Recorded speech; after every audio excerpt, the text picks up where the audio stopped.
Okay, sounds good. I freaking love this game. It's really fun. It's like a true amazing. Sandbox. It's amazing. But with a story. I don't know, it's so good. Amazing. Yeah, this is a top 10 for me already game of all time. I freaking love it. You got to redo your top 25 I know. tweet. I got to redo it already.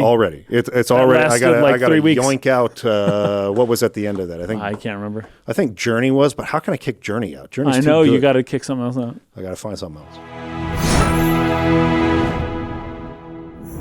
Welcome back to the State of the Arc podcast. My name is Mike. My name's Kason. This is episode 2 of our Outer Wilds analysis. Yeah.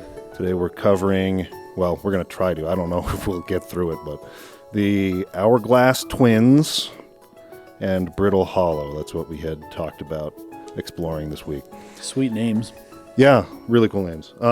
I really still don't think that I've seen everything on these planets. I just don't. I doubt I have either.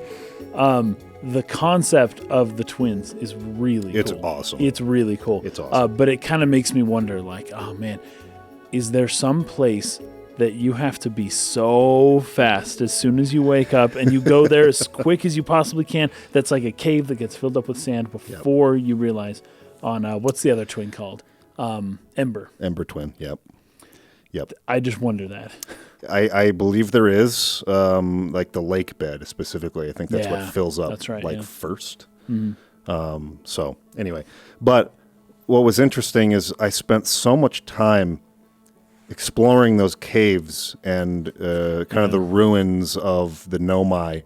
I did that for so many runs in a row that there was one where I went there and I was just like, I'm just going to kind of float in orbit around this planet and look at the surface. And there was like so much stuff there too that I was like, oh man, I would have. So if you don't think about that, there's like a lot you can miss. So we're going to do our best to cover what we saw and like try to put things together. I've got, all of the sort of Nomai scrolls and writings and things like that here as well. But I think these two planets were a pretty good place to start in terms of putting together what happened, because this is two of the pods that escaped from the whatever was pulling in their main ship. The vessel. Yeah, that's right. Two of these pods escaped, and one of them landed on the twins, and one of them landed on Brittle Hollow. And they kind of started little cities on these planets. So there's a lot of Nomai stuff. Maybe, I don't know how dense the other planets and things are, but these seem to be fairly dense in terms of what you can discover from the Nomai. But I played Brittle Hollow first, and coming to the twins, I did have that feeling that like, oh, this is stuff that I should have known about first before I started reading about the stuff on Brittle Hollow. Yeah. It kind of felt like, oh, we're going backwards now. It was a lot of good context. Yeah. But I would think that maybe the twins is the better place to start. No. That is where I started because my thought was just I'm going to go outward from the sun. I'll go to the closest thing to it first, and I'll work my way backwards. So I just ended up going there first, and it was like, oh, dude, I didn't get nearly all the way through that. Go again. And I don't know, I must have gone to like 30 times. What I know about, 30, man, that's like 10 hours. Maybe it's not quite that much, but it felt like that. 11 hours. Looking at the planets and the way that they kind of progress, and the way that there's the hint of maybe like another planet, which we find out here, that's like Planet X. That's well, you wouldn't call it Planet X anymore though, because even in our solar system, because Pluto was a planet, and then they said Planet X because X means 10. But if Pluto's not a planet anymore, then Planet X becomes 9. Planet 9. Yeah. Planet IX. IX. Yeah. Yeah. I just now realized that. But anyways, there's this theorized extra planet out there somewhere, and there's also that one. The one with all the thorns or whatever. Oh, Dark Bramble. Dark Bramble, I think is what which it's called. seems to be kind of like late game stuff. So if we're the idea of working out from the inside out makes sense as you get to the brambles, and then there's a hidden planet. Like it makes sense to do it that way. Yeah. And I can't remember why I did Brittle Hollow first. I think it was closer. It probably is. I mean, everything is pretty close. Like, Yeah, you it doesn't can get take that there long. in less than a minute in most places. Yeah, it's so fun. I love it. But I kind of couldn't help myself. I ended up getting so curious about when you wake up and you see around the gas giant, there's a structure there that emits that blue orb of energy or whatever it is. So I went there, even though we're not going to talk about that this week, and I spent time...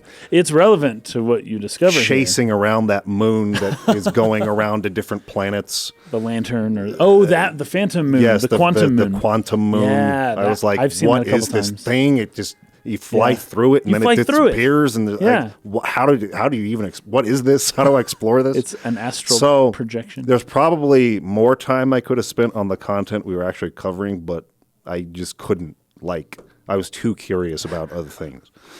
So, I don't know. Let's get started with... Hey, we'll do a few episodes. So.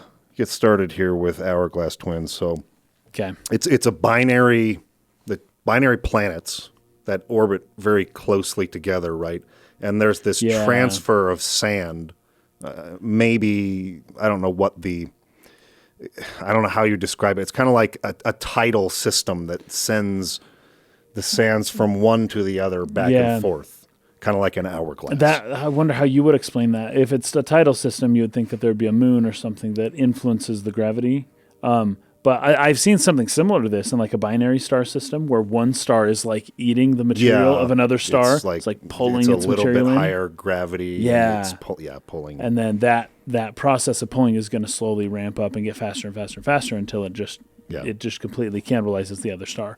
But in terms of planets, I wonder about this. Yeah, like how this actually works. Yeah, it's really cool though, because you can see it's almost like there's a bar of sand in between the two, and as the planets rotate on their own, the sand is just going, and so you can see it just like depositing or taking away sand, depending on which one you're at, and it just kind of have you ever gone inside of it? Inside of the sand tunnel beam thing? Yeah. No, I haven't done that yet. Okay. You can, and you don't die immediately. You can die doing that, but you don't die immediately when you do that. So I encourage everybody to do it. To try it, give it a shot. It is a way, if you can control yourself, it's a way to get from one planet to the other. Oh, I see. Because it just carries you, just like. It's like Final Fantasy VIII, dude. The freaking monsters that get launched. Oh my gosh! From the moon, down to the planet. It is very similar. What do they call Lunar that? Cry. The Lunar Cry. Yeah, the Lunar Cry. So I went here first. Maybe we should talk about the traveler dude who's here because he's playing the drums. Yeah, I figure that's probably the best. His name is it's not Cert, is it? It's something like Chert. It's Chert. Yeah. Chert. Chert is chilling out there. I figure that from now on, what I'll probably do is find the traveler of the planet and talk to them as the first thing I do at a new planet. That's what I've been doing. Yeah. I think whenever that's the I best get there, way to I do use the sound scope and I'm just like, because I have no idea what to do, no idea where to go. I just try to find that person as quick as possible. Yeah. And using the sound scope, you can do it pretty easily. I think that they do a pretty good job of giving you hints of where to get started or what things are important to look for first. I did not do that for this planet, so I explored a ton of it first and then found him way later. That's funny.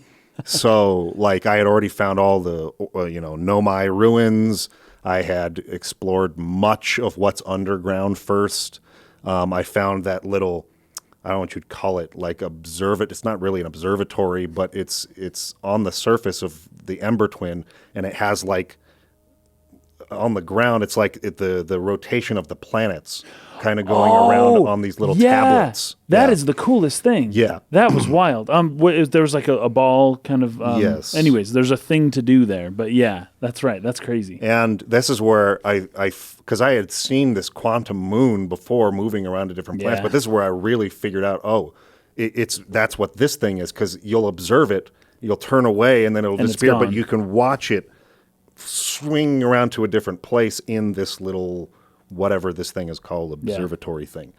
So I was like, okay, that's nuts. Okay, so it's different from what I thought you were talking about.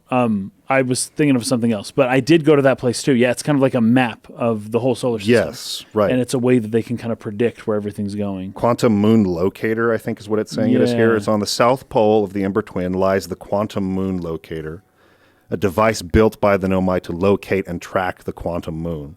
On the device itself are a set of concentric rings with 5 different symbols, each depicting a different celestial body in the solar system. Each symbol points towards its respective planet. The 5th symbol shows the location of the quantum moon and which body it is currently orbiting, moving to align with the corresponding symbol.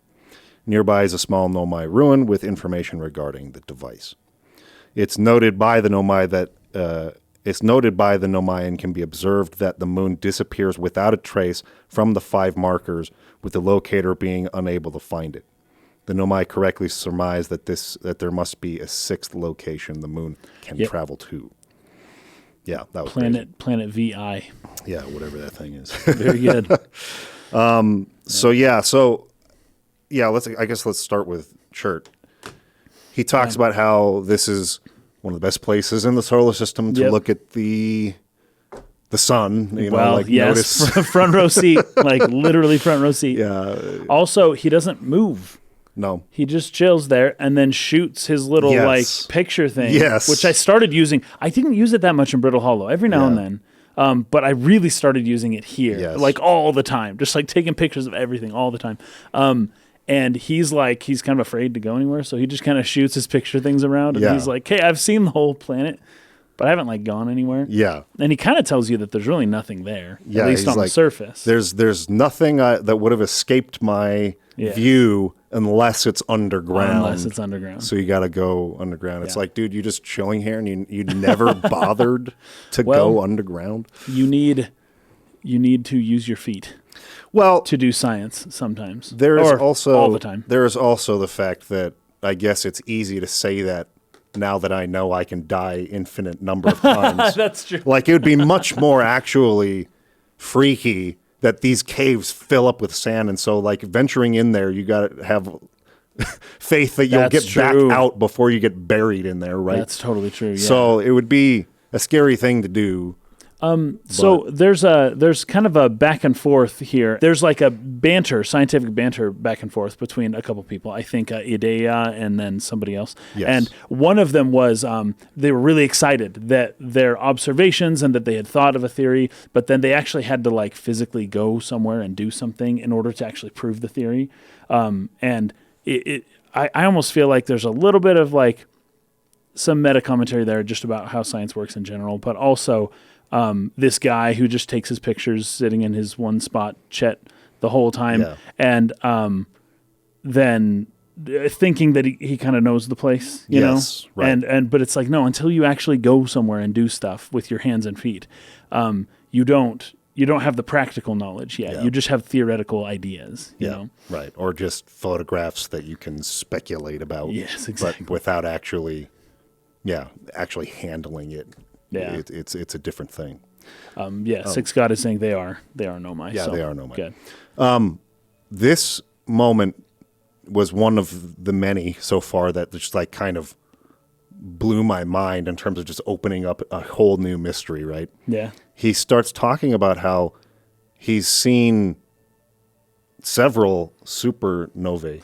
Yeah, like a dozen or more. Yeah, and he's like, if you look at the really bright stars, you'll notice, and you take your little thing out, you can zoom in with that, right? Yeah. So I just started looking at them, and stars are blowing up all over place. I didn't spend much time doing that. It's like a lot. That's crazy. It's like hundreds? At a certain point, like it's everywhere you're turning, there are freaking supernova happening everywhere. So the Nomai are, well, okay, we're probably going to get there in this episode.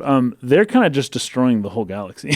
Well, I don't know. Like, I don't know if they're doing it. Well, it was a long time ago, I suppose. Yeah. That they showed up. But they built a thing that does that. They built a thing that makes planets go makes stars go supernova, right? But they weren't able to make it happen. According to the writings on the twins, they failed or I don't remember if it was Brittle Hollow, but I think it was on Twins. They actually failed to make the sun go supernova. Yes, but this was 281,042 years ago. Yes. And so... Oh, you're speculating they might still be around. Maybe they're still around and they figured it out and it triggered all of their things at once and they're just blowing up planets left and right, or stars left and right. That's would total be speculation. Nuts. But I feel like, well, that could be one explanation. But maybe there's something else to it. Because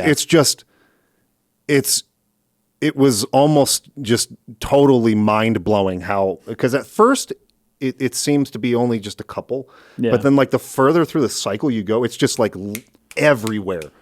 That's just going boom, boom, boom, boom, boom. And it's almost like you can't even keep up with it.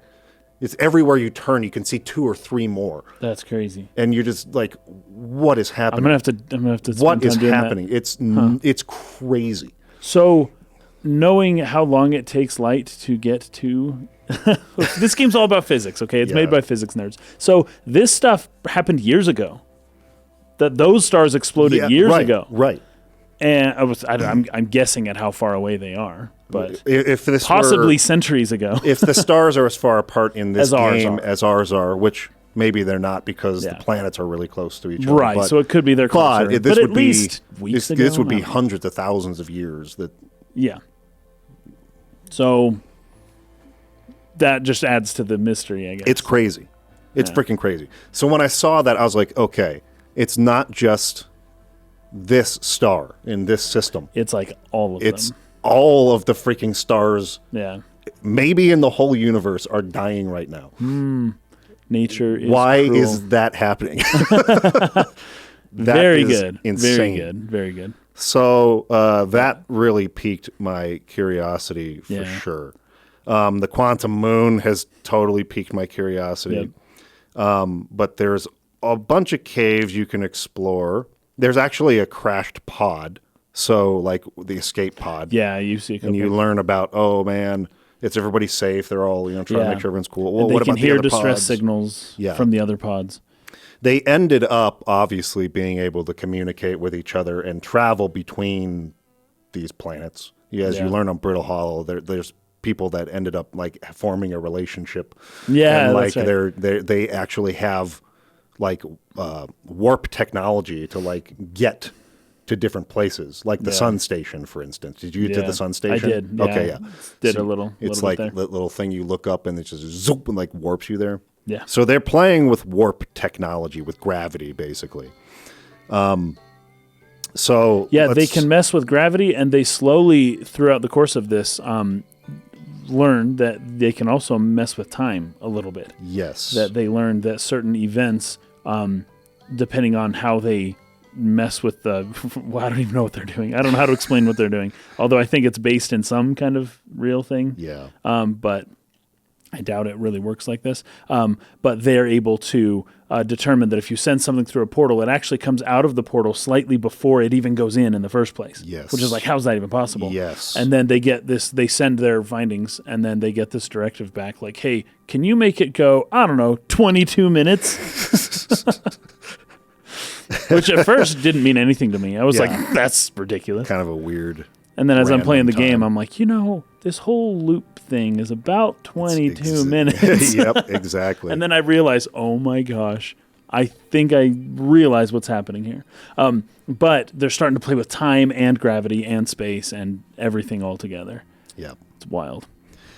Okay, so I've got a bunch of stuff pulled up here. I'm going to try to look for the ones that I found to be like the most interesting or relevant. There's no way we could read all of them. Yeah. But there's, I think what kind of piqued my curiosity is when, I guess I'll just summarize it. When you go down into the caves and they're kind of describing how you get to like the city, the sunless city, right? That's right. Yeah. That took a little bit for me to like follow their directions and actually oh my gosh, that was not easy. That was not easy. Yeah. Because they give it to you like in chunks, right? Yes. So it's like, okay, you're going to go through the sand waterfall, and then you're going to turn left and then right, and then you're going to jump over the thing, and then come to all these rock pillars, Yeah. and then you got to go up through That's right. the ceiling, and then like follow the path around. That was hard. It was hard Yeah. to keep that all in mind. And all the while, because my first time visiting here, I had, I was just kind of just regular exploring, and I went down. I got piqued. My interest got piqued by talking about the anglerfish, or that there was some sort of monster down this path. Yes. So I went there, and I'm using my little launcher to like launch it inside and look, and I turn around, and the whole cave is filled with sand. And I'm just like, oh crap! What is happening? And this was my first death in the game. I was like, "Is there no way for me to get out of here?" And it's just like filling up and like just like crushes me, and I die. And I was just like, "Oh shoot!" Jeez. So anyway, there's an anxiety then going back there. Like, okay, I've got to find this city before this place fills up with sand. So I got to like rush. But I'm trying to follow their directions, and then they're not exactly the best, most precise. I mean, they are, but like under the circumstances, piece by piece, you're like trying to follow it, and it can be a little bit difficult at first. Yeah. Anyway, you finally get in there, and there's that place where you can, move the little balls that turns on the lights to each district. In each 4 districts, yeah. But behind that, where like the little trees are, you can refill your oxygen. There's messages on the wall where they're kind of arguing with each other about whether or not they should try to blow up the sun. Yes. And whether the pursuit of that is like ethical. Right. And one of the Nomai is arguing, no, like it would destroy all the life in this solar system, and like that's not ethical. And the other person saying, well, we have the ability to learn how to. We need that energy, basically, to power what we're doing with this time manipulation. To advance science. To advance science, right? And Which, I don't know what their end is. I don't know if they have a reason for this. I don't know. Like, I don't know what the Nomai are doing. Where it's like, is it science for science sake? Is it like advancing? Or is there something else that they're trying to do? No, we do hear about this eye of the universe, right? Yes. And I think that's it. Yes. They're like, whatever we do in pursuit of this, finding that is like collateral. Like it's okay. Yes, right. It's okay to do. And Idea, I don't know how to pronounce any of the names. I think it's Idea. She is basically saying, no, it's not ethical. It goes against everything our species stands for, right? And he says, his response is, no, our species stands for pushing the limits of technology and finding out the progress of the new things, Right. And they're butting heads on what was his name? What is the essence of the Nomai? What it is to be a Nomai. Exactly. And they're at odds, deciding which course they should go. And I think Pi essentially decides, hey, we're gonna build this thing, but we won't turn it on until everyone unanimously approves. Yeah. Right. And I think that's Idea is like, okay, fine. Yeah. Like let's do that. But I guess she eventually approves because they try. They turn it on. They did try it. It just doesn't work. Now, but that ethics versus science argument was very, very interesting to me. This is another thing I hadn't quite pieced together yet because I have not spent as much time on Brittle Hollow as I have on the Twins. See, I had done a ton on Brittle Hollow first. But it seems to me that there's like a second generation of Nomai who were children when they came here. Yeah. And they were like mentored by the scientists who brought them here, who then sort of carry on the work after them. Gotcha. That sounds about right. That seems to be what happened. It's like, we can't figure out how to do this.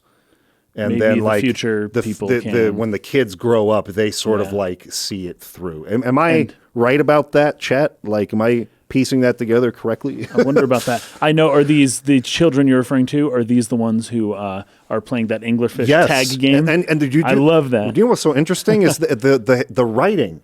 It's different. A little different. It's a little bit less tight and like refined, like a child's handwriting or something like that. Or like the general. How would you put it? The general degradation of language, you could say. Sure. Just language in general. That's true. Or this conveys essentially. But it doesn't read any differently. No. Right? You still read it the same. Yeah. It just looks a lot less like neat. Yes. Yeah, like I figured because you'll see that in like the school district on Brittle Hollow. Yeah. Like the writing is more like that. And it's then, usually kids. Yeah. Yeah. I like that a lot. And when the kids are talking about, hey, we're going to go play at the anglerfish and you're too big to fit through that little observation hole. Yeah, you don't fit. So like it's you like, gotta I do go, fit. No, your parents are big. So even if you fit now, you won't fit later because you're going to be big like your parents. Right. And so like they're like, okay, if you want to come play with us, you got to go through the stepping stone district or whatever. Yeah, or go to around. Get up there. And then you got to shoot a light, and there's that whole thing. But all of those are written in that sort of different style, like they're kids. I thought that was a really nice touch. But going back to what you're talking about with why are they doing this, when I got into this Sunless City, I think the first thing I explored there was like the temple to the Eye of the Universe. Did you go into that part of it? Yeah, I did. That was like the shrine kind of thing. Yeah. It's kind of hard to navigate because there's a bunch of ghost matter. And a lot of it's broken, and there's ghost matter. There's the plant with the spikes, like the cactus things. The cacti, yeah. And so you got to jump over those and navigate. But once you get up there... I died by cacti. It was so funny, too, because you hear this like... almost like you're deflating like a beach ball or something. Yeah, exactly. And you're like trying to fix it with duct tape. It's funny. I love this game. I do it's so too. Fun. It has the, like we were talking about last time. Even the ship feels very DIY almost. Yeah. The way it's built and plywood put together, like backyard exploration or a treehouse or something. But I did go to the shrine. I found it very interesting that they made a shrine to the Eye of the Universe at all. Yes. Right. I feel like that's going to be a big theme of the game, right? Yes. Because people start questioning this Eye of the Universe and whether or not it exists, also whether or not it's good or bad, also whether or not it's it wants to be revealed or why it revealed in the past but not in the present. There's some like Bible themes basically happening here. For sure. So you go up there. If you make it to the top, it's really cool. The natural sort of like rotation of the planet around the sun will bring it into view, and it's got like a, what do you call it, where the shadow sort of the sun will cast a shadow of that symbol for the Eye of the Universe, like on the wall. Oh, nice. Going around. So like Indiana Jones? Yeah, like Indiana Jones when he's got the staff and like the sun like beams through it. It's like one of those kinds of things. I don't think I noticed the shadow as much. When you get up to the top, okay. there's like kind of a hole, like a window to the outside, and it's got that symbol. I think the I sun saw will it. come through and it'll cast a shadow of that across the walls. That's really cool. And so it's like, okay, this was their shrine or their temple to this thing almost that they worship. So they came to this thing that's system. older than the universe itself. Yes. They came to this system in the first place seeking this thing out. Yeah. And then when you piece this together with that little, I don't know what you call it, shrine in Brittle Hollow, it's like 3 images where it shows like the ship arriving, and then it shows the Eye of the Universe. There's some sort of thing that comes out and like grabs it. And then it traps it. You see the pods coming out in the third image that land on the different planets, right? So they came here seeking this thing, and then it like something went wrong and their ship was destroyed in that, and they had to like escape. And then they continued to sort of study it. They were trying to find it, trying to like figure out what it was. And whatever means were necessary to do that, it required gravity technology and the power of a supernova to be able to get there or figure it out. Why did they need that power? I can't remember exactly why they needed all that to make that supernova happen. Yeah. But they needed, it was something like that. Just in order to fix the situation, they had to just puncture a star. Yeah. Just blow it up. So that's like the gist of the scenario, I think, as far as we can understand it from exploring those 2 planets. Yeah. We can kind of get more into the details of what we liked or like what drew our attention to them and sort of maybe read some entries to clarify some things. But that was sort of like the general gist of what I gathered from this week's exploration of these 2 planets.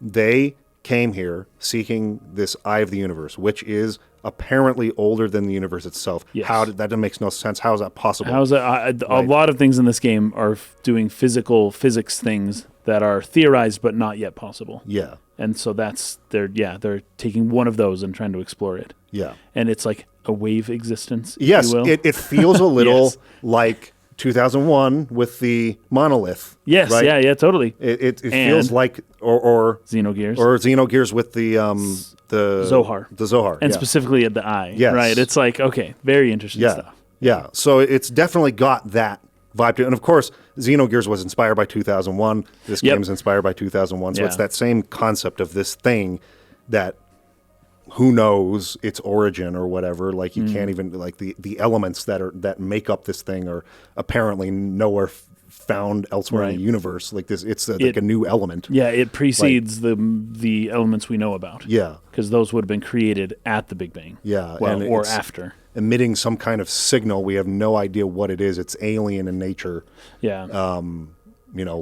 But let's figure out what it is. But as soon as they got to the solar system, the emissions stopped. Yeah, they couldn't find. They were like, "Where are the emissions? What's happening?" Yeah. And they had read into these wave patterns some significance, and so they assumed that it was significant because that's how they interpreted it. But once they got there, they start questioning whether or not those wave patterns were significant at all. Yeah. Whether they signified a being or even anything, or whether it was just what did he say, like a coincidence that maybe something like the WOW signal of like 1978 or whatever, the one where the SETI was like looking for, and it found some weird random combination of like. The way it's interpreted is numbers, but it was basically like a seismograph kind of thing. Like, boom, there's a spike that's, whoa, what was that? Who knows what that was? Mm-hmm. Never happened since. But we could waste all of humanity's resources figuring out what that was, what that WOW signal was. Right. We'd probably be disappointed. But we could if we really, if the meaning crisis of our modern world gets bad enough and we like are really desperate, we could be like, hey, the SETI found that one signal that one time. We know where it was pointing. Let's just like go there and maybe we'll find something. Let's see what we But this seemed to be more regular. This seemed to be more like it was constantly emitting and then it just stopped. Once they got there, it stopped. Yeah. And they're trying to figure it out. Like why, and I'm trying to think of it too. Like why would that happen? Why would something be constant until they're there? Yeah. And then stop. Well, this brings up the whole quantum. Yeah, when it's observed, it changes. Exactly. Somehow, so it's like when you're not there, you can hear it beckoning, and as soon as you're there, it becomes solidified. It's not a wave anymore; it's a particle, and now you aren't seeing the wave anymore. Now it's just solidified. And it's, I don't know, just a star or just other life in a different solar system or something like that. Yeah. They do mention the life here, by the way. Yes. They mention the beings. They're like, oh, let's not take too much ore from the planet that's Hearth. Or Timber Hearth, yeah. Timber Hearth. Because these beings might one day use it to discover, to become spacefaring too. So they're trying to be all ethical about it. So they only take a little bit of ore to make some of the things they need in their core. But they mention these being specific, and that's us. It's basically it's like a primitive form of our species before evolving to the point of being able to have space travel. Maybe taking an extra step or two, or unless this is all compressed, maybe it was like little microbes. Because the way this game, I mean, who knows? And the way they measure. 200,000 years of evolution is not a lot in the scheme of things in our world. Basically, humans were almost exactly what humans are now back then. Yeah, that they would be considered Homo sapiens 200,000 years ago. I think that most people would say that language would have developed somewhere closer to like 70,000. Yeah, more like 70, 80, something like that. In which case they say, well, there's probably something, especially in the brain, that evolved and that, but certainly it wouldn't be that different from 200,000 years ago. Right. Whereas I get the feeling in this game, the way they compress everything, that could have been like the beginning of life or something. They could be like, oh, we found some bacteria here. Oh, maybe one day they'll explore the stars. Let them have ore. Yeah. That would be cool if that's how it was. Yeah. I figure, especially because on this planet, there's one of those quantum rocks as well, right? Yeah, and it's just disappearing all there's around. It actually travels between, I think, 3 or 4 different locations through the caves. That's its quantum field. Yeah, and so like one of the, I don't know if it was Poke or one of the, I think it was Poke, one of the Nomai got lost. They just disappeared. No, it was. I didn't write the name down. It was. I wrote the name Coleus. Oh, Coleus. That's right. Coleus. That's right. Yeah, Coleus. And he was the one that ended up mentoring specifically the guy who writes a lot of the messages on Brittle Hollow. Yeah, and that's right. I think he lost his brother or something like that. I can't remember. He was all upset. I think he didn't know if he had gotten out on one of the other pods or if he had been in a ship. That's right. Something like that. That's Anyway, right. he mentioned specifically being mentored by Coleus. Anyways, this guy gets lost, and they're like totally trying to lost, find him. He's like, he didn't have that much oxygen left. Holy crap! Yeah. And he got warped into one of the caves that was totally enclosed. Like there's no way in there otherwise. Yeah. And he was like, the way he writes about it, he's like not panicking. He's, oh, this is like crazy. Like there's no way out of here. Fascinating. I better like if there's a way in, I gotta find a way out. Yeah. And he's just very science-y about it, right? Yeah, right? of course. Not like worried that he's going to die or anything.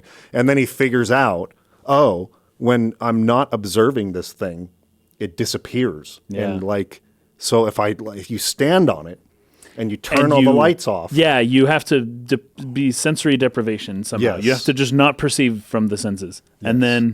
And then you will turn the light back on. You're just somewhere else. And you're in another place. Yeah. And so they figured that out, right? Like this thing travels that way. And they're calling that some form of quantum entanglement, basically. Yes. Which, by the way, was proven 25 or 30 years ago. Yeah. But the guys who proved it 30 years ago only got the Nobel Prize just last year, the Nobel Prize of Physics, for proving quantum entanglement. Now, there's a reason why it took so long. Not only do Nobel Prizes are usually not for discoveries like that year. It usually takes stuff, years, and they kind of spend a lot of their career and money kind of just campaigning for the Nobel Prize, which is annoying, but that's how all award ceremonies, they all kind of work that way. Yeah. But people didn't actually want this to be true. Yeah. Because quantum entanglement, proving quantum entanglement, spells trouble for the theory of relativity, for Einstein's, the standard model, which still works. I'm not disparaging it. Every physicist uses the standard model, and it works very well. It works very well as on the macro level. In a specific range, below in mass a black hole, but above in mass a particle. Right? Yeah. Like, hey, it describes that world. Yeah. Well enough for us to go to Mars and send, do all that stuff, right? So I'm not disparaging it completely, but it seems as though there is a flaw in Einstein's theory, which the science peoples are finally officially acknowledging that yes, okay, it's been 30 years and your theory still holds, or your proof still holds. So, good job. Yeah, quantum entanglement exists. Now what? People are just going to ignore it for a while because we don't know what to do with that stuff. Part of this game is like, hey, what do you do with that? Well, now that you know quantum entanglement exists, like, what do you do about that? Yeah, right. It's just really funny. Yeah. But I don't know that it's exactly the way it's put it in this game. But if you connect yourself to the item somehow, then you can theoretically be transported faster than the speed of light. That's the idea of quantum entanglement. It's faster than the speed of light and that's what Einstein says. Nothing can go faster than the speed of light. It's two particles that can opposite ends of the universe. That can communicate immediately somehow, be able to respond to each other. Once you observe one particle, the other one immediately manifests with corresponding qualities. Yeah. Right. Even if it's on the other side of the universe. Obviously, they didn't test that. They couldn't test that because, but they did test it with a large enough distance to be able to say that, hey, that's faster than the speed of light. Yeah. So now we have to figure out a new theory that explains what could possibly be connecting these two. But they basically just call it quantum entanglement. But that's what this game's more or less experimenting. It's ghost matter. Oh, that could be it. Ooh. Ghost matter, dude. Got to get the Ghostbusters and Dan Aykroyd come and help out. Okay, so before I kind of start relying on this to make sure we didn't miss anything, was there anything you took a note on in your exploration of this planet that you wanted to touch on or talk about? Okay, I'll see it. I don't know what this is about. Okay. But a white hole. The white hole. Not a black hole. Yes. A white hole. Did you not go through the black hole? I did go through a black hole, and I do see the white hole. I see it. Yes. I just don't know if this is referencing real physics or not. Oh, okay. I see what you're saying. I've never heard of a white hole. I've never heard of a white hole. Personally. I didn't look it up. I should look all this stuff up, but I haven't been. I'm just kind of playing the game. Yeah. But a white hole, is that a real thing? I don't think so. I don't think so either. This game's been pretty good to mostly it's totally fictional, but it's using real ideas in an interesting way. So I wondered if maybe white holes are a real thing. What I noticed about it, though, because this was the first death that I had where I noticed, well, it was the supernova that killed me, not like being crushed by sand or something. But like, so I went through the black hole on Brittle Hollow and came out on the white hole side. And I was like, whoa, the sun looks really red. What's going on? But the music hadn't started playing yet. So I was trying to go back through the white hole to see if I could get back, but it pushed me away. So it had the opposite force. Here's the difference. The black hole, right? They talk about the surface and things descending below the surface. They're talking about this on the giant planet, the big giant Neptune, the gas giant. Yes, the big one. But they also bring up, because you can see them here, or actually this might be Brittle Hollow. This might be Brittle Hollow. I can't remember. The cyclones, the two cyclones. That's one on the rotates gas giant. one way, the other rotates the other way. But there's a model. That message is on Brittle Hollow. Yes. And they're saying something about, well, one cyclone pushes down, the other one pushes up, right? Yes, I feel like there's a connection there. You're right. I think you're right about that. Yeah. Because the white hole, the closer you get to it, it pushes you away. Back. Yeah. And, of course, a black hole sucks you in. Yeah. So, yeah. Have you approached a black hole yet? In Brittle Hollow specifically, where you go kind of like around? No, I just fell straight into it. Okay, if you fall at just an angle, it like slingshots you around it. Really? And there's a way to actually. Anyways, it's really really cool because you're the whole time. This just reminds me of Interstellar, but the whole time you're like at the edge of the black hole and things are all warping and all the colors and light just seems all weird, but you're not really touching it yet, and you're just kind of like going around it. That's crazy. It's really really cool. Yeah, the way that they built the physics engine of the game it's pretty impressive. Yeah. Like I was saying last time, the planets never stop moving in this cycle. That's right. No matter if you're down in the caves and it doesn't need to technically be loading that stuff because you don't see it. So in a lot of games, once again, that's quantum mechanics, by the way. Well, in a way, the observer effect is very similar to just like 3D programming of a game. Sure. If the camera isn't looking at it, the material just kind of like they don't. But it's still calculating it. Yes. It's still calculating it, but it's not rendered. It's not physically manifest, but there's like a wave existence. And then as soon as you turn the camera, it's like boop, it populates everything. Yeah, and you'll sort of see this in some AAA games. I don't know if that's as true for this current generation because they're all using SSDs. And so they can hold now. That. But in previous generations, you would look right at the edges of the field of view, and you could see where textures were loading in. Yeah, that's right. It's like a very specific 90-degree view that is being actually rendered at any time, and that's how they get the performance to improve to 60 FPS or whatever. So they don't have to render the whole environment, just what you're looking at. Exactly. It's a way to save processing. It's a way to have high fidelity graphics while keeping the performance running smoothly. It's almost like the universe runs on the same principle. It's conserving energy by only rendering things that people are looking at. Yeah. Well, what if that's true in real life? Everything out of your field of view is actually not behaving the way you think it is. Until you see it. Until you look at it. Of course, we could debunk that because you could look that way. I could look this way. And that wouldn't right. But, we're all... Unless everyone's lying to me. I'm in a Truman Show situation. Truman Show, and you're the only conscious person around, and everyone around you is unconscious. Is an AI or some sort of... simulated being or something. You could never prove otherwise. I don't know how you would do that. Anywho, that's really fun stuff. The anglerfish thing is great. But one of the things that I mentioned before, the people start asking questions. What if the eye isn't good? Yes. It was one of the children that asked that. Right? Yeah. And I think maybe one of the themes that the game is exploring is something along the lines of children or the future or the upcoming generation asking questions that the adults kind of don't want them to. Yeah. And that's just a natural order. I was actually thinking about this a while ago because I was thinking, like, what do you do when you're getting older and the younger generation is just like screwing around? It's literally what happens to every generation. I know. It's been happening for thousands, hundreds, millions of years. Yeah. All right. Very long time. Probably dogs are like this. They're just like, oh, these puppies are just like so dumb. Stupid. They're going to ruin all of dogdom forever. And then, but I was thinking about this. Our stories actually manifest this on a very deep level because we've played a lot of games where one of the core themes is killing your father, basically, sure. right? Several games, not all of them, but it's an archetype. It's a common archetype. Well, killing God is basically that. Yeah, basically that. The Father, the Eternal Father, but how many good stories can ever be told where a father kills his son? I don't know that I've ever encountered one. No, yeah, Abraham, but he didn't actually kill him. Yes, that was what would you psych?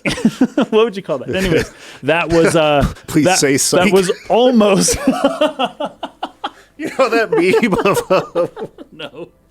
Eric Andre's show. Yeah. There's a segment from one of the earlier seasons where someone's yelling at him, right? Because he's what he does to people is borderline like abuse almost. Yes, He puts his guests who have no idea. I know. They're not, I don't like watching. It's his uncomfortable, show. but it's very funny. Oh yes. But one of them's yelling at him whenever he just like starts crying, and this is all improv because he's just responding to them, right? And he's just like, "Please say psych, man."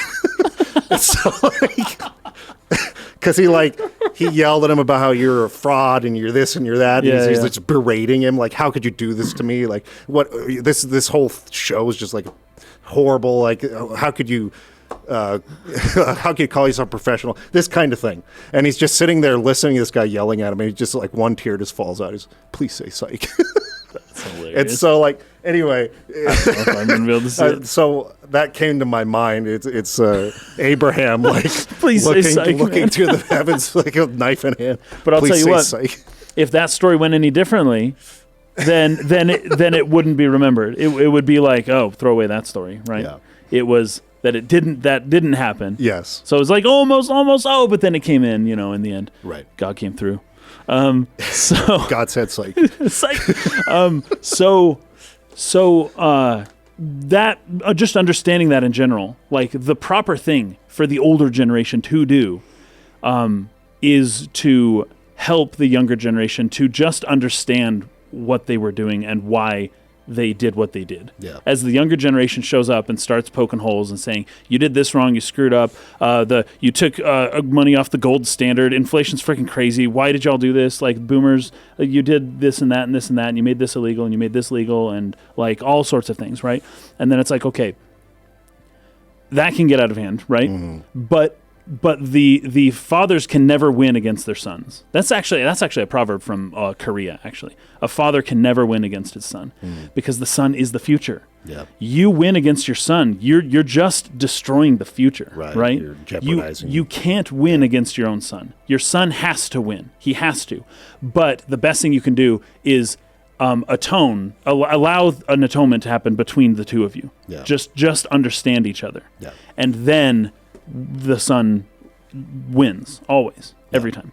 So that's just stories. That's like story theory, Kaysen's story theory. But the fact that I've never really seen a good movie where a father kills his son is like, but I've seen several where the son you're kills talking the about father. Thematically, not like literally a son is killed by his sometimes, father. But usually not. But sometimes, maybe it'll happen, but it won't be like this was a good thing. Yeah. Right? That's not the theme of the story. Yeah. Mix is bringing up David and Absalom, but David was pretty unwilling to do that. That story in 2 Samuel about the fall of the house of David does tie in very nicely with what people are saying here about the conflict between generations. Exactly.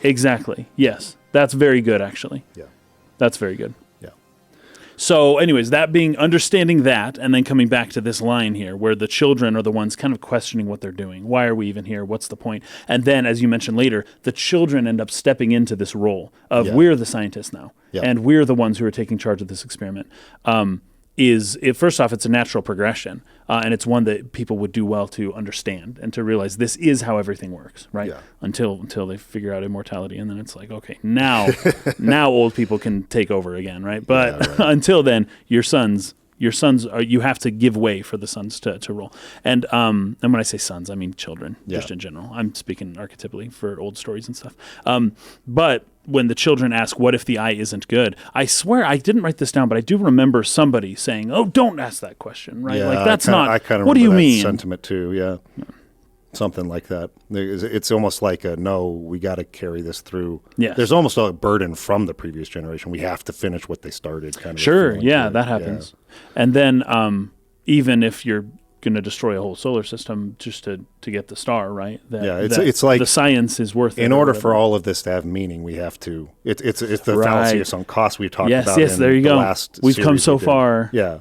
Don't ask that because that would mean this was all pointless. Yeah. Right. All we have to do is destroy all life in one whole solar system. Thanos was like, I'm only going to destroy half the life, Like, I'm not just going to kill all of you. I'll just kill half of you, right? These guys are like, no, this whole solar system, we're just going to sacrifice it because you have to sacrifice something, right? Yeah. And you have to sacrifice a son. That's pretty good, right? That's pretty good. In order to reach the Father, which is the I, right? Anyways, but they're realizing there's something in them that's saying, hey, maybe we shouldn't do this. But then, of course, our sun starts to supernova. And we're probably going to talk about that maybe a little bit later. Yeah. Let's get to Brittle Hollow now, because I think we haven't talked about the ash twin yet. Oh, shoot. So we've done the Ember twin. Okay, I don't have as many notes more here. or less, at least.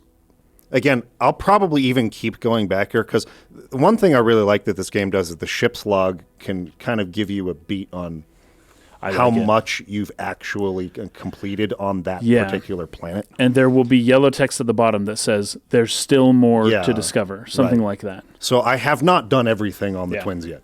So, but from what I gather on the Ember twin, where I spent the most amount of time, that's where they crashed.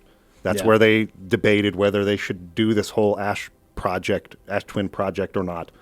They decided to carry on with it, and the kids were playing and growing up there, and they were here trying to get the eye of the universe, right? Yeah. Now on Ash is where they built basically this. Well, they built the sun station, which you can warp to from the Ash twin. So as the sand flows into the Ember twin, it reveals structures, buildings, things like that, that you can then explore. And it's from there that you can then warp up to the sun station where you learn some really cool stuff. Yeah. Let me actually pull this up because I'll want to read this for sure. First off, with that twin, one of the places you go and one of the first things you see is this machine kind of is running, and you go in and you read from it, and it says 281,000 years ago, that was the last time that this machine received input, right? Until 7 minutes ago. All of a sudden, it's like, whoa, sun is going crazy, emergency mode, like shutting off all entrances or exits. Yes. And 7, what the heck? That's literally when we woke up. So as soon as we wake up, all of a sudden, this machine is like operating for the first time in 280,000 years and is in emergency mode because the sun's about to explode. Yeah. Yeah, that's crazy. I figured that was because the sun had reached its natural end. Yeah. So it wasn't initiated, but their technology was left behind. They were not able to make it go supernova. Yeah. Then the sun just reaches its natural end of life. I see. And and then it starts activating because that's what they needed to power the whole project in the first place. Yeah. But they couldn't make it happen. It had to do it on its own. And so now that it's about to do that, it's like all of this stuff is turning on and it's working. Now, I think the second time I died in the game, again, way before the supernova actually happened, I got into that pod that you can sort of recall, on I don't know if you explored this part of Ember Twin, but there's it's almost like a cannon thing, and you use the little U-shaped thing to pull the ball, and it pulls the pod back. Yeah. You can get into that, and it launched me straight into the sun. Oh, I just freaking died. So because there's two, because you can either launch to the station, but you got to actually maneuver and shoot it at the right time. Right. So you open that emergency door, and then you jump through. Is that it? Yeah. That's crazy. The first time I did that, I missed, and I was like, oh my gosh, I had no idea that what I was supposed to do. Yeah. And I just went straight in the sun and died. So, this is where it's no user commands received for 10 minutes, all systems entering sleep. Yeah. And X minutes ago, but that X minutes is the amount of time since you started that current loop. Yeah, so it's at the start of the loop, that many seconds or minutes ago, increased solar activity detected. Sun station hull integrity approaching critical levels, closing emergency doors. So it started at the instant of whatever initiates this loop, right?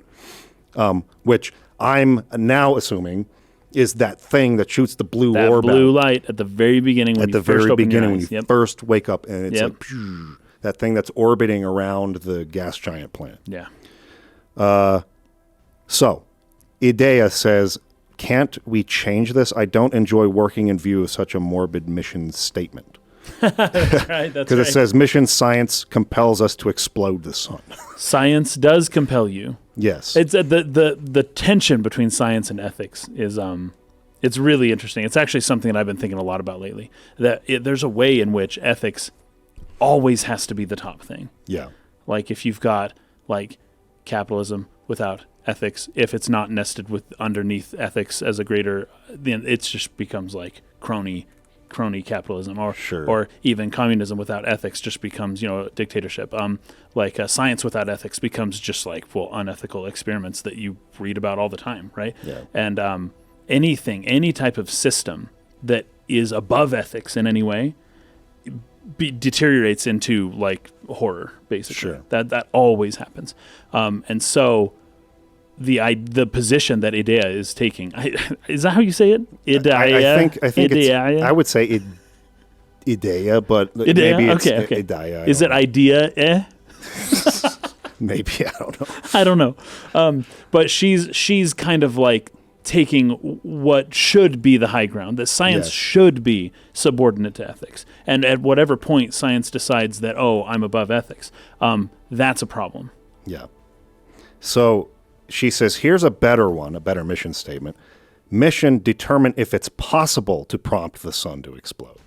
And Pi is this other person who argues the other side of it. Yeah, right? yeah. You lack a sense of humor. And Idea says, at least I don't lack a sense of ethics. Ooh. Pi says, kindly... burn, savage!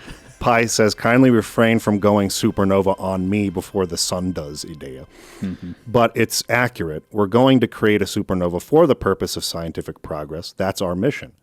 And then Idea says, our mission is to decide if such an irresponsible feat is even possible. So they're arguing about what their real purpose is, right? That's right, because they're going to make it, and then they'll decide whether they use it later or not. That's but whether or not it's idea. even possible but is the first step. Or I don't know if Pi is a woman, actually. Or I don't know. I don't know. I actually don't know. But anyway, that's Pi kind of funny, wants actually. to do it. I assumed the roles more or less in a similar way that you did. Okay, so then we got... Star has reached the end of natural life cycle. That's why I thought that, because it actually says it. Well, that's now approaching crazy, red giant stage. Warning, evacuate the sun station. Approximate time until the sun station is destroyed by expanding star X minutes, depending on how far you are into the loop. Approximate time until star's death, X minutes, X seconds. Okay, so sun station failed. Yarrow says, what happened? Yep. Did the sun station not fire? Pi, it fired, Yarrow, but it failed. The sun barely responded. There were infinitesimally small surface level changes, but they were barely visible even to the third eye. Even to the third eye. That was a very interesting line. Yeah. I liked that quite a bit. There's two ways to read that. Like, do they have a sick third eye? Because they actually have three eyes, right?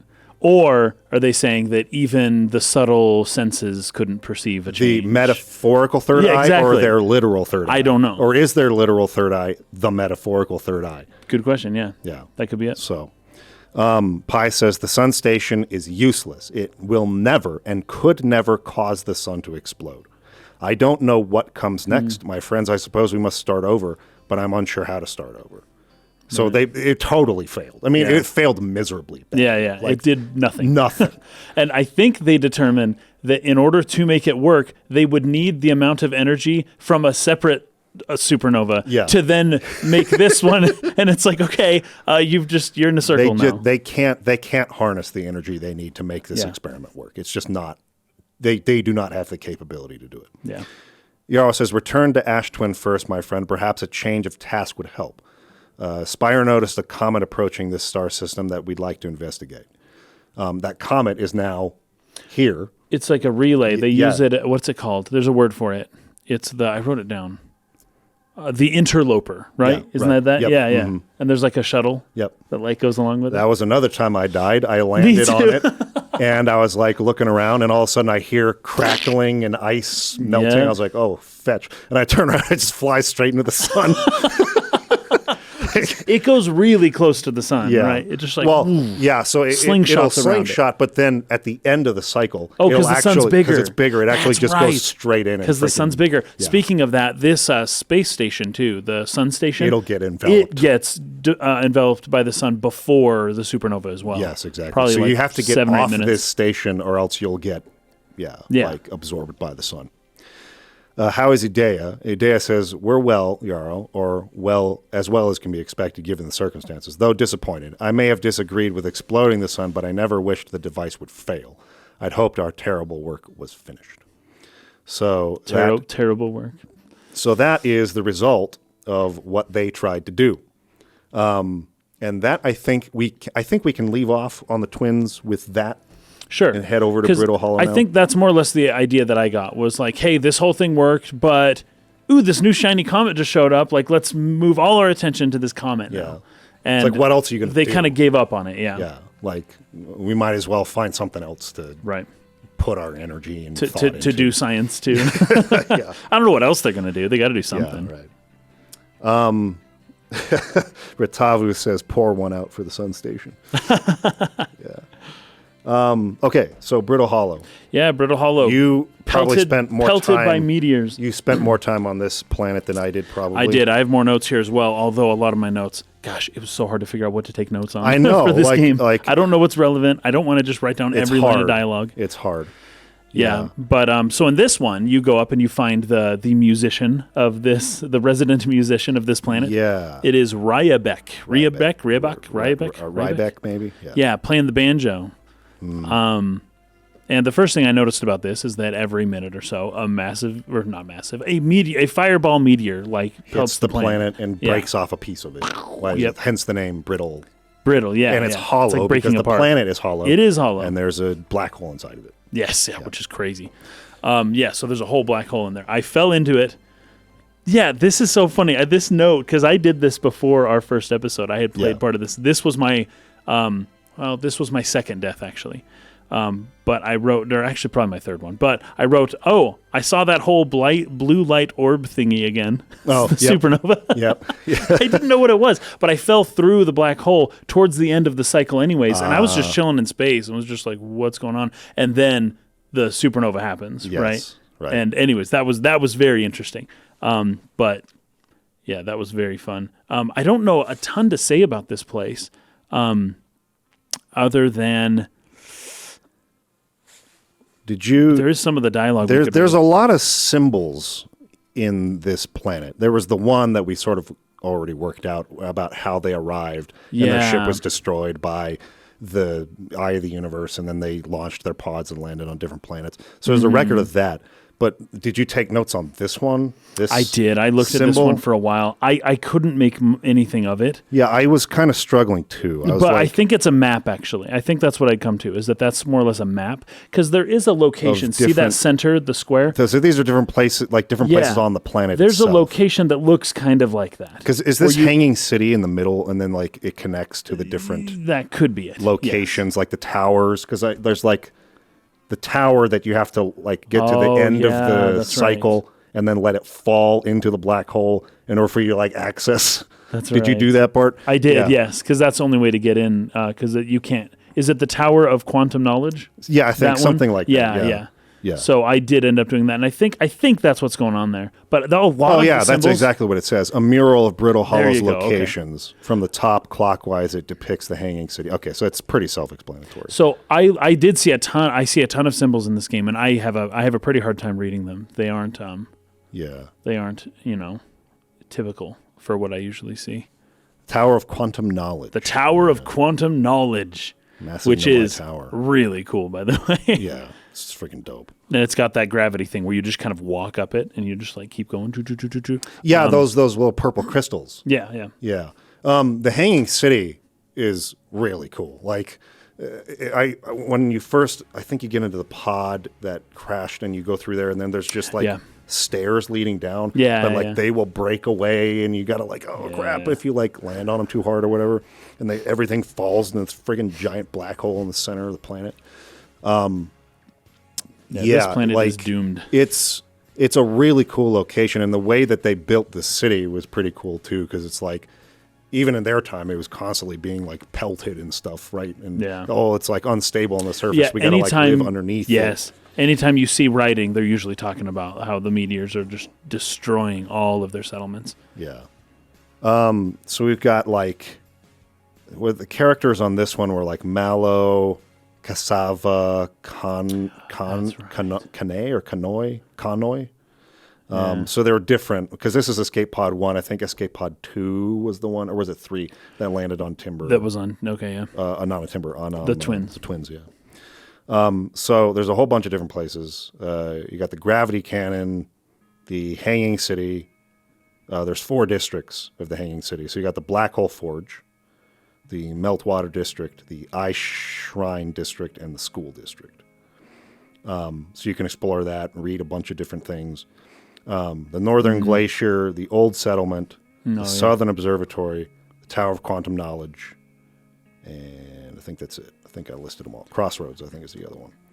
So how was your sense of direction, especially in both places? How well did you find your way around? Not well. Yeah, me neither. It's really difficult to keep a mental map, because like the planet, it's kind of small. If I was on the outside, I can do a pretty good job on the outside. Once you get inside, though, there's so many staircases and bridges, and these little those purple square like warp thingies, like gravity things. You get in it, and it like shoots you over to the other side.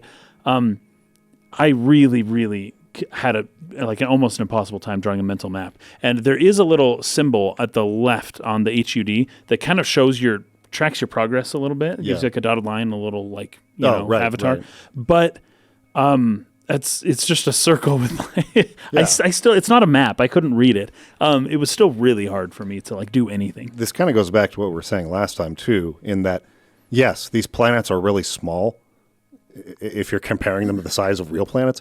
Yes. But they're still really big in the sense there's a lot to explore on them. Yeah, there's a lot to do, and you can very easily get lost. So yeah. The thing that just killed me the most was getting to a certain point that takes a while, and then dying and having to do it again. Yeah. I know that's the whole game. Yes. Live, die, repeat. Oh, is it Edge of Tomorrow? Yes, Edge of Tomorrow. I do wish that the loop was a little bit longer than 22 That would be minutes. awesome, yeah. If it was even just 30 minutes. 30 just minutes. Straight up 30, get an extra 8. Yeah. I feel like I'd feel a little more confident that I could accomplish something meaningful in a single loop. Because it was hard enough for me to even find out where I was before, or to even remember how I got to where I was before. But there's other places to enter at, in each of the planets. I always ended up exploring somewhere else and kind of finding my way back to where I was anyways, somehow. Not really even on purpose. It would just kind of happen. Yeah. But it was like, I'm the kind of person where I really don't like doing things again. Luckily, this game's pretty good to where a lot of the things to do is like it's reading. Yeah. Yeah. So you don't need to read it again. You just run past it all, and it's like, hey, you can get back pretty quickly. Yeah. But in that time, I know that's the point of the game. I'm not criticizing it. It's what the game is. But I have a hard time wanting to do that. I remember we would play back in 2010. We would play Call of Duty World at War, and we do the Nazi zombies thing, and you're just like shooting all the zombies. And you get like level up, you get to like level 30 or 40, and it's really fun. But the whole point is that eventually you're gonna die. Yeah, you can't at some point. There's no win. Yeah, you don't win.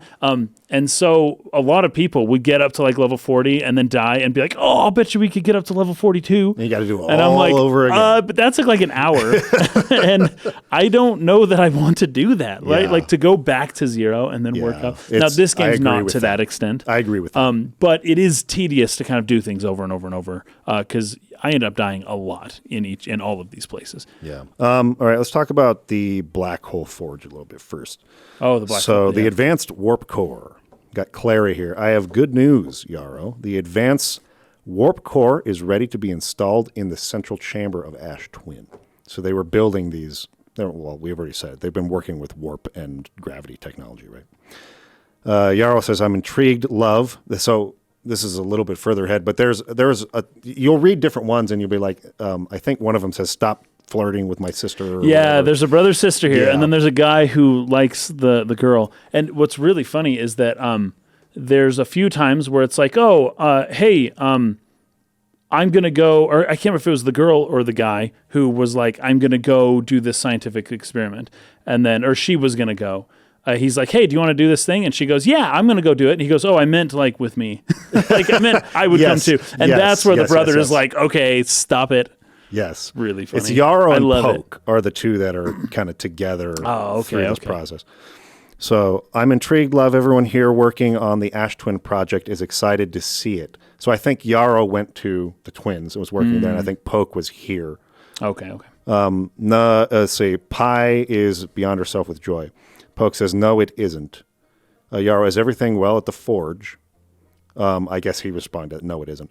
Don't worry, love. Poke is only nervous. The core is, that's Clary.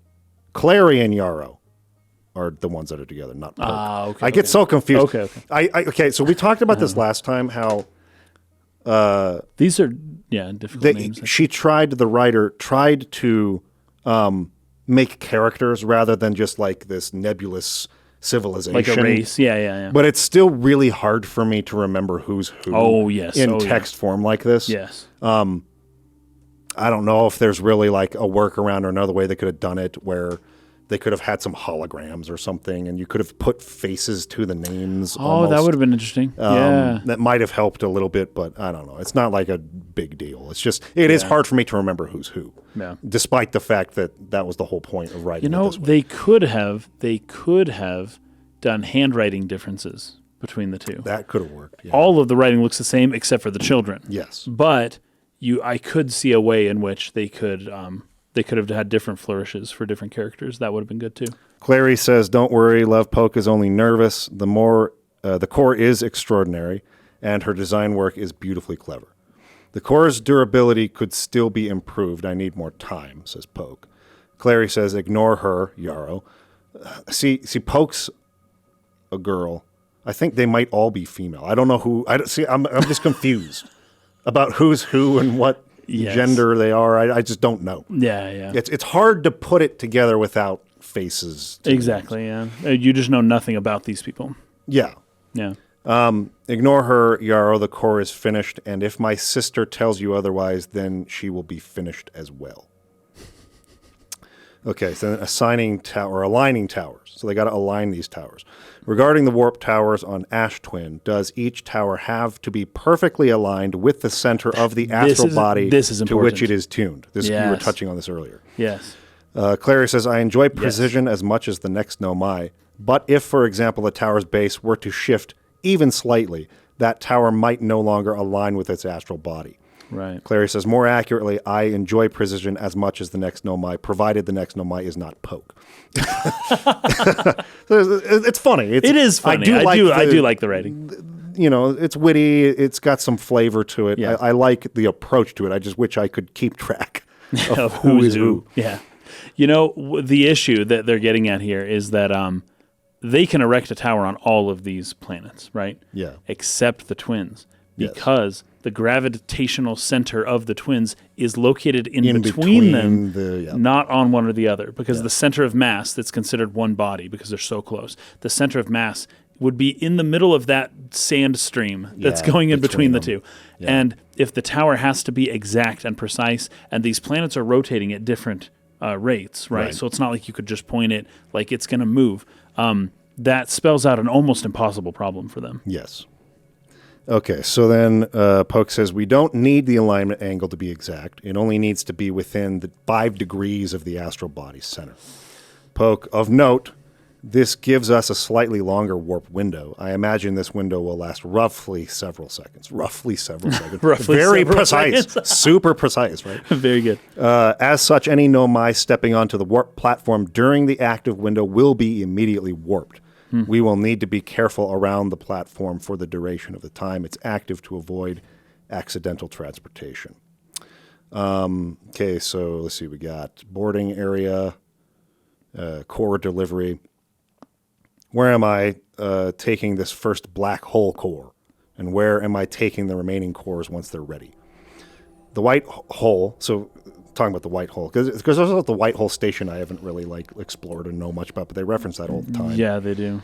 So I have the sun station, the white hole station. They've got towers on all the different planets, warp cores. Like there's just a lot of stuff to keep track of, and that's part of what I like about it, though. Like I was thinking about this. I think I posted to Twitter earlier today from playing last night that this game does exploration, I feel like, better than any other open world non-linear narrative that I've ever seen. Okay. For a couple of different reasons. One, it feels, especially in the beginning, like there's no end to the mysteries. Yeah, it's like you can't get to the end of one rabbit hole before you've opened up 6 others. Yeah. And so it's overwhelming. It's just like, wow, like, am I ever going to figure this out? There's almost a part of me that doesn't care because it's just so fascinating. Yeah. Endlessly fascinating. Yeah. That I feel like I could play this. And I know it's not going to be the truth. I mean, eventually I'm going to reach the end of these mysteries, but it feels in the beginning stages like I'll never get there. Nice. And I know you're the type of person who you enjoy the journey more than the finishing of the thing, right? This is the kind of game that I would just not finish ever. Yeah. I'm going to have to finish this for the podcast. I'm not going to do everything I would normally do. But this is the type of game I would put 50, 60 hours in and then just put down the controller at the very end and say, I don't really want to beat the last boss. I remember when you were playing through Skyward Sword. You literally just had to beat the final boss. I just didn't want to. And man. I was almost frustrated. I was like, dude, just fetching beat it. Like, just beat it. Just fight the boss. It's cool. And you were like, no, I don't want to. You're like, just didn't want to finish the game. I didn't want the world to be over. I didn't find any meaning in the end of the journey. I didn't find any solace in closing the book. I want to keep the book open. Yeah. And there's other people I've met who are kind of similar. It's like they don't ever finish games. They just kind of play them, and then they sort of lose track, and then they start something else new, and they just kind of get halfway through-ish, and then they start something else. They don't like to finish games. That's part of it. This is the type of game where I could see myself being that way. Okay, yeah. Like, I will finish it because we're covering it for the podcast. Right. But there is a part of me that really enjoys just being lost in this seemingly endless set of mysteries. And it plays into my love of astronomy and just space in general, where that is the case. We just don't really understand it. And we probably never will. Yeah. It's an endless set of what is dark matter? Like what is quantum entanglement? And why does it exist? Endless mysteries, and it's so vast and just unfathomable. Yeah. And there's some part of that is so endlessly fascinating. And this game is giving me those vibes to where, like, I could just sit there going through just endless 22-minute cycles. Yeah. Let's just go try this time. Yeah, go here. and not really make that much progress, but not really be bothered by it. Right. It would still be time well spent. Yeah, and in addition to that, this is something that Heon from our Discord brought up that I really agree with, but I wanted to give credit to him because he put it really eloquently in the way he talked about it. In a lot of other open world sort of non-linear narratives, where you go around reading like documents or listening to audio files or whatever that sort of explain the story. Generally, those are not required for completing the game. It's just flavor text or lore. It's peripheral to what you actually need to do, like the actual tasks and objectives to complete the game. Yeah.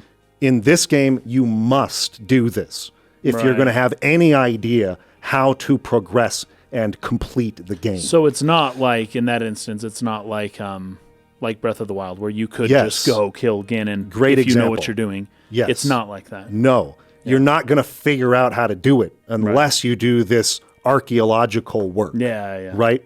Which is pretty awesome. In Breath of the Wild, you don't have to get the memories. Right, that's true. That actually explain the story. Yeah. Like, you could totally ignore those and still go do the different beasts and win the game without really knowing the story. In this, they are inseparable. Like, you must understand the story. The environmental storytelling and the archaeological work you're doing is tied directly to your capability of actually progressing through the story and beating the game. There's something deep about that. Yes, There's something awesome. really cool about it. It's awesome. It's intertwining the concept of physics and cold space, which is uncaring and what would you call it? Just it's mixing in the material reality of like supernovas and like heat death of like the galaxies and the universe with the narrative realities that we experience on an intersubjective level of like what's meaningful to us. And it's mixing those two together really well in a way where you have to have both. You can't just meaninglessly like interact with the game absent a larger story, absent finding your spot in a larger story. Yeah. Maybe that would be it. Right. And that the story, I don't know, that's really cool. I like that. Yeah. It's very true. And I think that more open world non-linear games should do this more often. Yeah. Don't just use the audio tape scattered throughout the world That's right. as a way of optionally figuring out what's going on. Tie it into directly being even capable of advancing. Yeah. Make the player pay attention to these clues in the environments that tell the story. And piece it together. So you can't, because it's not as easy as just go kill the boss, right? Like if it's just killing, if killing is the point of the game, then fine, whatever. You know all you need to do, just go kill the boss. But if the point is understanding, then you have to participate in the narrative. Yes. You don't just understand it by going and killing the boss. No. You didn't beat the game. You didn't do what you're supposed to do within the confines of the game. Yeah. Like if the point of the game is to understand or to not just mindlessly kill things, then you can't just skip the story because that's where the understanding comes from. Right. Very cool. Yeah, it's great stuff. You know what?